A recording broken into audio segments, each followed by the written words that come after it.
बाबा साहब अंबेडकर इस देश में पैदा हुए, ये देश के लिए गर्व करने वाली बात है। बाबा साहब अंबेडकर की मूर्तियां तोड़ने से क्या उनके विचारों का गला घोटा जा सकता? भी गरीब व्यक्ति भी इस देश का राजा बनने का सपना देख सकता है जो पहले नहीं देखा जा सकता। बाबा साहब अंबेडकर इस देश के लिए ही नहीं बल्कि दुनिया के लिए एक अनूठा उदाहरण है। बाबा साहब अंबेडकर इस देश में पैदा हुए, ये देश के लिए गर्व करने वाली बात है। लेकिन कुछ लोग ऐसी मानसिकता के हैं जिनकी वजह से बाबा साहब अंबेडकर तो बदनाम होते ही है, ये देश भी बदनाम होता है, लोकतंत्र बदनाम होता है और दुनिया भर में वो लोग भी बदनाम होते हैं, उनके समाज भी बदनाम होते हैं, उनका समाज भी बदनाम होता है। ये कौन लोग हैं जो बाबा साहब अंबेडकर के प्रति नफरत रख रहे हैं? दरअसल बाबा साहब अंबेडकर इस देश के, इस दुनिया के सबसे ताकतवर नेताओं में गिने जाते हैं जिन्होंने सबसे बड़ी लड़ाई लड़ी। यानी कि तमाम जो लोग अलग लड़ाई लड़ रहे थे उनसे हटकर बाबा साहब अंबेडकर ने उन लोगों की लड़ाई लड़ी जो गरीब थे, जो वंचित थे, जो सताए हुए थे, जो दुखियारी थे, चाहे वो किसी जाति धर्म मजहब के रहे हों।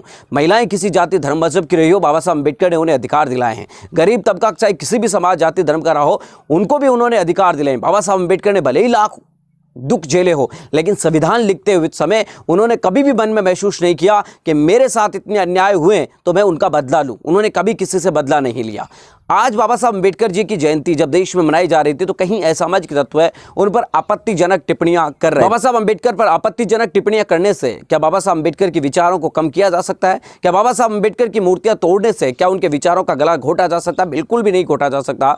बाबा साहब अंबेडकर खुद कहते हैं कि विचार एक ऐसी चीज है जिसको जितना प्रचार प्रसार किया जाएगा वो उतना ही ज्यादा फैलेगा।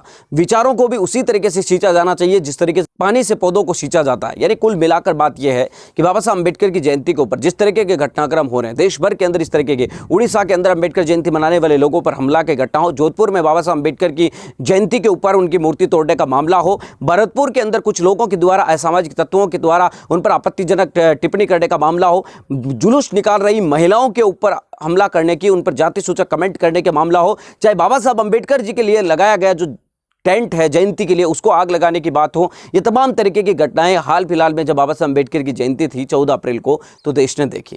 क्या इस तरीके की घटनाओं के बिना बाबा साहब अंबेडकर को श्रद्धा के साथ याद नहीं किया जा सकता? बाबा साहब अंबेडकर ने इस देश के लिए जो अनूठा योगदान दिया है, बाबा साहब अंबेडकर ने जो इस देश के लिए किया है, वो करना किसी के लिए बस की बात नहीं है। दरअसल अंबेडकर को किसी ने जाना नहीं है। बाबा साहब अंबेडकर को जाने बिना ही चाहे उनके अनुयायी हो चाहे उनके विरोधी हो, तमाम लोगों ने उन पर कमेंट करना शुरू कर दिया। बाबा साहब अंबेडकर को जब पढ़ेंगे, उनको जानने की कोशिश करेंगे, समझने की कोशिश करेंगे तो यही समझ आएगा कि देश के अंतिम छोर पर बैठे वो व्यक्ति, गरीब व्यक्ति भी इस देश का राजा बनने का सपना देख सकता है जो पहले नहीं देखा जा सकता था, वो आज देख सकता है। यानी चाहे किसी भी जाति धर्म मजहब का वो व्यक्ति जो गरीब से गरीब तबके का आता हो, वो भी अपने ख्वाब देख सकता है, वो भी राजा बनने की सोच सकता है जो कि इस देश में पहले नहीं था। मिलेंगे इस वीडियो अपडेटों के साथ, तब तक आपसे लेते विदा। लाइक कीजिए, कमेंट कीजिए।